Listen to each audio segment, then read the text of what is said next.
All right, guys, welcome to the show. I'm Dante Martin. Today we're doing another To Whom It Resonates. This show is not for any particular sign. It's for anybody that listens and they resonate with it. And you know this message is for you. We're going to go career, finances, love, and advice today. We're going to start with your career, the magician. You're manifesting something. Some of you are at a job or you're working for yourself, but you're manifesting something within that career and within that job. If you're working at a job, you're manifesting something that maybe you are gaining knowledge to become better at. You have the help of other people when you need it. You know how to, and what I mean by that is you're a magician in this field. Like, you know how to get people to work for you if you're a manager. You know how to get shit moving. You know how to make shit happen. So you're manifesting some sort of goodness that's going to come your way. If you're working for yourself, you're a magician in this field. You know how to make shit work for you. So whatever your goal is, you're manifesting your goal in your career at this moment. The magician, please and thank you. I feel like it didn't really want to clarify what you were manifesting. Like, I could tell that it didn't want me, I didn't need to know.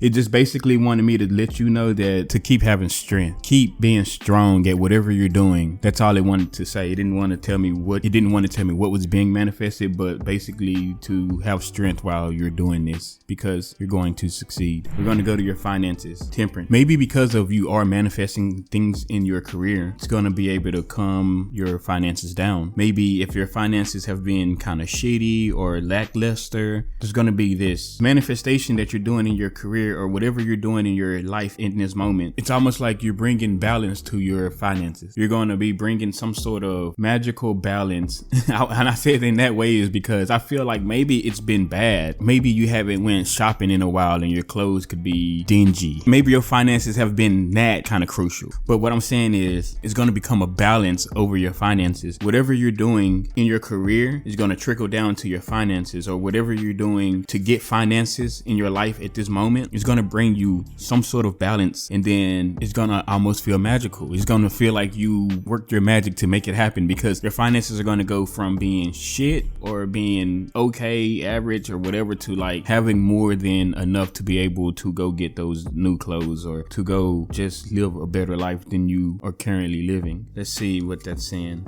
Temperance, please and thank you. And it may have something to do with you end up probably getting two choices out of something. What's going to make your finances like have this calmness, or what's going to make your finances finally happen? You're being a magician in something. You're manifesting something, and someone's going to come into you that is in this emperor energy, and they're going to be like this boss. They got their shit together. They've probably been through a lot in their life, but they are at a time in their life where things are good for them, and they're going to probably have a lot of cash, or they're going to be good. But this person is going to come towards you. You're going to have this decision to make, and I feel like either way it go, your finances are still going to find this calm place, or your finances are still going to be good regardless, because you're going to have this decision to make. Either should I go with this emperor that looks like it could be strong, sturdy, and a great foundation, or should I just be by myself and enjoy the cups that are coming in, enjoy the fruits of my labor because I work so hard anyway? Should I just remain alone and let my finances blossom? So it's almost like the universe is going to say, do you believe in yourself? You've came this far, you're working, you're manifesting something, and you're doing it alone. Now you can continue this journey by yourself and have the finances, or there's this person that is going to come in and they're going to have a solid foundation as well, and you can go at this as a team. But you're going to be confused between the two of which one you should do. The way I see it, either way it goes, your finances are going to be superb, whichever direction you decide to go down. We're going to go to your love, the Wheel of Fortune. It's almost like, remember the story we were just talking about you having a choice? I feel like this answers that. What I got was the Wheel of Fortune, and then there's this skeleton on this wheel, and it's just turning with all these options or choices. I feel like this skeleton answers this question because I feel like you eventually just choose yourself. You choose the path of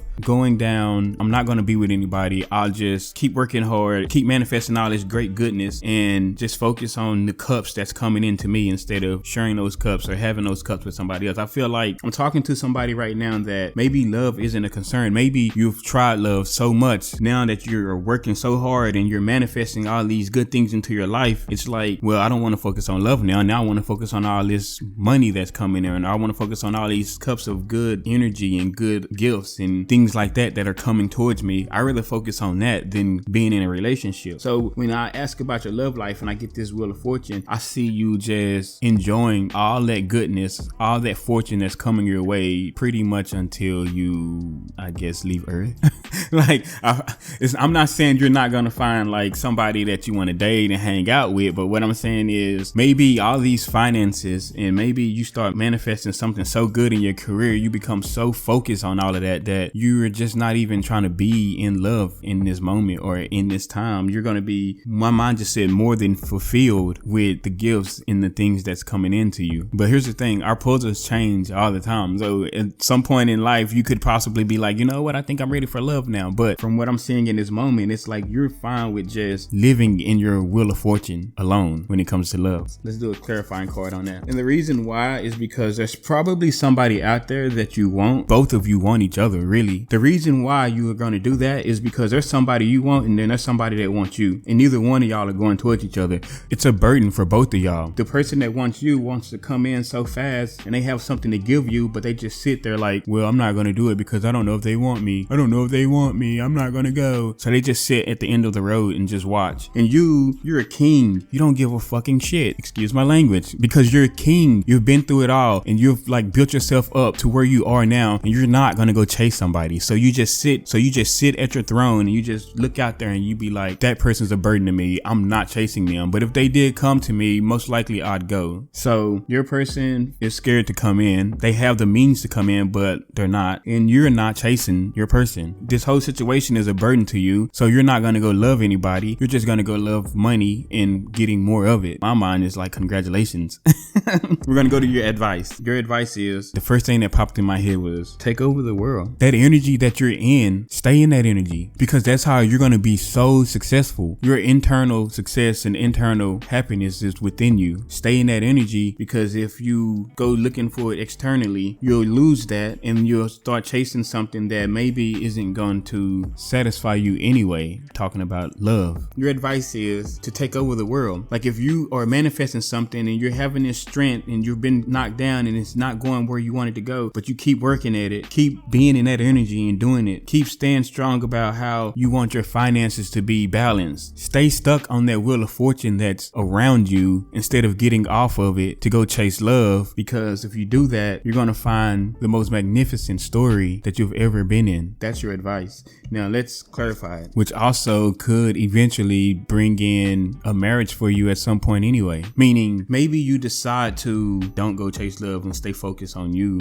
You walk into a room 3 years or 3 months from now, after you've signed this big deal or you got promoted to this big promotion or your own business start popping off. You get the money you've been waiting for and things you've been seeking and life is going good for you. You walk into this building and there's this executive that's interested in you, and now y'all start talking and y'all become close and you finally find something that you didn't even know you were looking for or even know was on your radar. What it's saying is take over the world and stay focused on taking over the world, because what you may feel you want, you may run into it anyway. But in the meantime, maybe you should end chasing that to chase your dreams. At the end of the day though, I'm just a messenger. The choice is yours.